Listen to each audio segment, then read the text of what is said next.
Hey, my name is Jamie Arndt, and in this lesson, I'm going to show you how to solo more organically using melodic phrasing.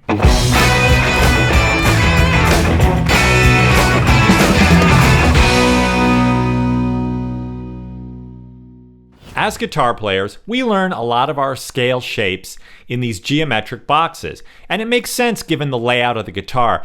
But then our creative soloing gets locked into these boxes and shapes. And there's also so much great guitar vocabulary that sometimes we get locked into these very stereotypical cliche guitar kind of licks.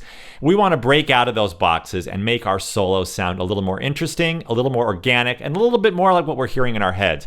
So in this lesson, I'm going to show you how to break out of that box and start to make your solos more interesting rhythmically and melodically using something called phrasing. Basically, what we're going to do is make your solos sound a little more human, a little more interesting, a little more organic. So when we learn a scale, like say the A minor pentatonic scale,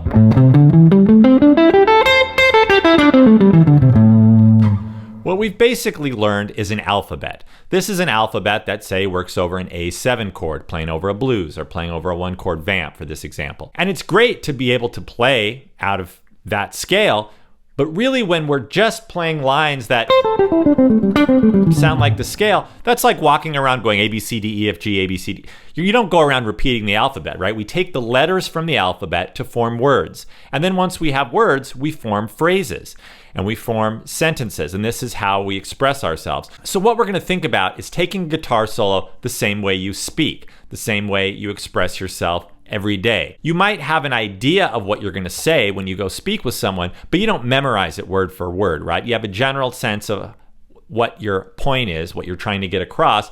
And because you know so many words and phrases, you're going to use that. So the first thing we're going to do to make this happen is limit what you have access to. That way you can really just focus on the rhythm. And rhythm is one of the most important factors in phrasing, because if you play just a lot of notes with no spaces, you're not going to give your listener or the band that you're playing with any time to reflect and respond to what you're playing. If I went around and I was talking, hey, how you doing? My name is Jamie. You're not going to really absorb what I have to say because there's no rests. So if you say something and you leave a little bit of a pause or a little bit of a rest, that's going to allow the listener to take in what you've said, so it's more meaningful what you've played. So the first thing we're going to do, we're going to play out of this A minor pentatonic scale shape, but I'm going to limit myself to just these two notes, just the A and the C on the top string, the 5th fret and the 8th fret. And you'll see that when I don't have access to this full scale, my only option is to make my solo more interesting rhythmically, because I don't have all the notes melodically. So I have to use rhythm to make it more interesting and not boring. So check it out.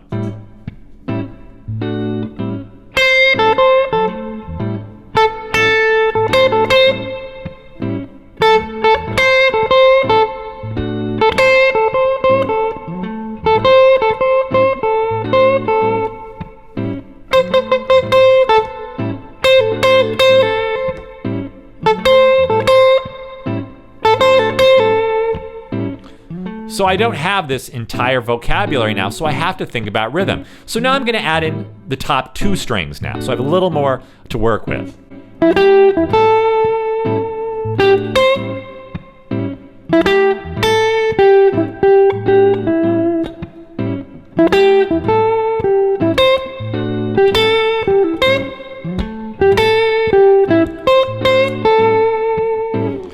So all of a sudden, my solos become a little more interesting, a little more melodic, and a little more memorable. Now, obviously, I wouldn't lock myself into a 1-string or 2-string confines on the gig, but it's a great practice tool to really force yourself. And you can do this with all sorts of parameters. Like, let's just say I'm going to take a solo, but I'm only going to play on the lower couple strings, maybe the lower 2 strings, which is a great way to start a solo because it gives you a place to build.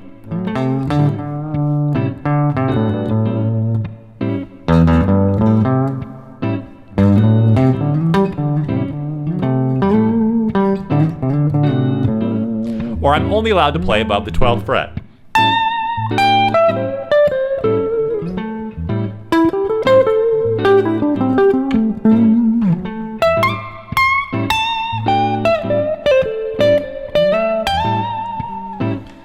So by forcing yourself into these uncomfortable boxes with limits, you'll actually find more interesting ways to play because you have to compensate for the fact that you don't have access to all the notes. So all of a sudden, rhythm becomes much more interesting. And rhythm is stuff that people really identify when they listen and can respond to. So here's another technique I use to make my solos sound a little more interesting. As guitar players, we really rely on muscle memory a lot of the time. We learn these common guitar licks, and we play them a lot because they just kind of come out of our hands a lot of the time, right? Because we're so used to just playing these licks. And these kind of lines are great, but sometimes we want to try something new, something a little bit different. So what I recommend doing is actually singing and making your guitar match what you're singing. Why is playing what you sing a good technique? Well, as guitar players, we don't have to breathe for our instrument. Unlike a saxophone player or a trumpet player, they actually have to take the instrument out of their mouths, breathe, put air into the instrument. But as guitar players, we can talk, we can chew gum, we can make conversation. We don't rely on breath. So our hands can just, do all the work. And this also applies to keyboard players, bass players. And as a result, we can really tend to overplay because we don't need to breathe. So if you're singing, you actually have to take that natural breath in order to make the music.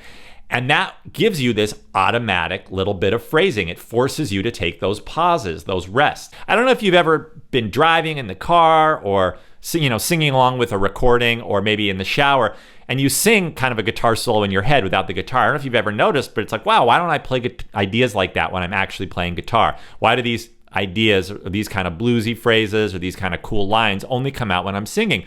Well, what you're singing is really what's inside you musically, and that's your expression. And so you want to be able to make that come out on the guitar. And you don't have to be a great singer or any kind of singer at all, or do a George Benson thing. What's important is that you're matching your guitar to what you're singing, even if it's just a few notes. Check it out.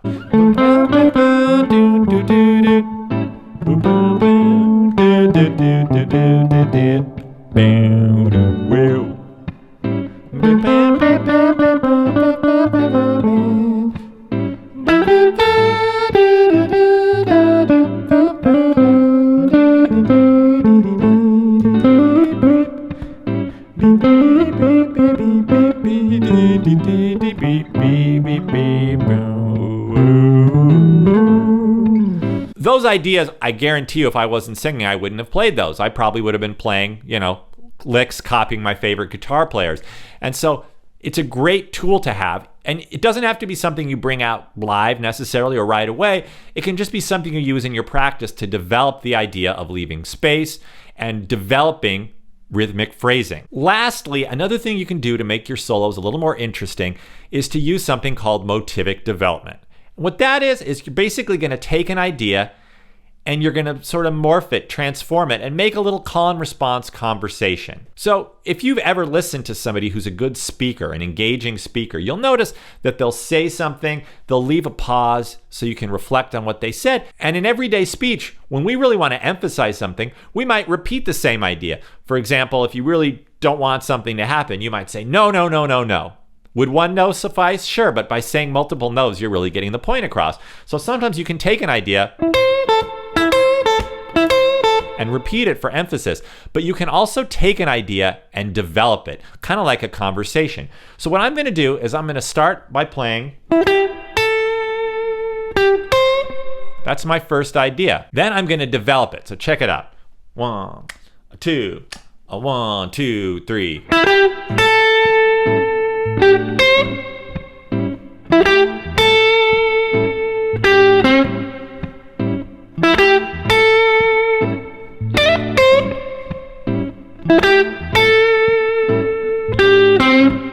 So I took this basic rhythm, ba-da, ba-da, ba.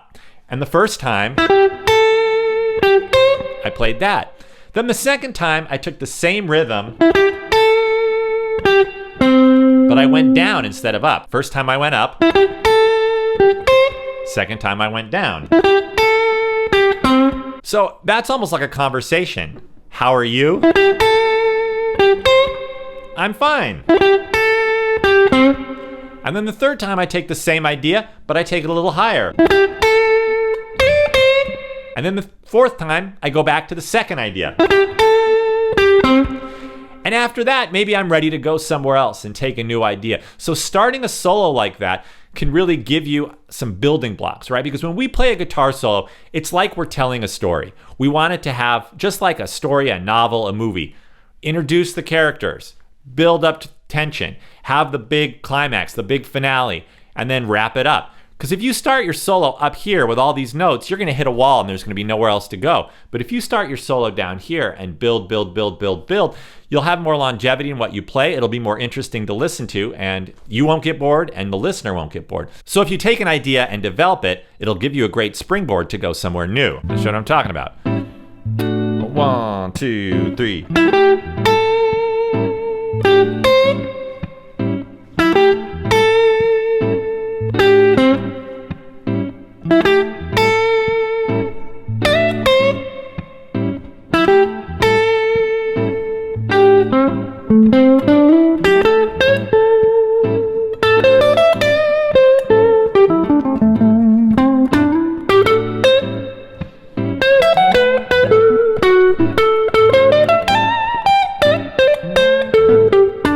So when you're soloing, it's really important to think about space, think about building, and really think about rhythms. Rhythms are so important in what we play because it really makes your solo interesting and memorable and more fun for you to play. And it'll help you break out of these pentatonic patterns and guitaristic patterns that we all know and love, but maybe don't want to play all the time.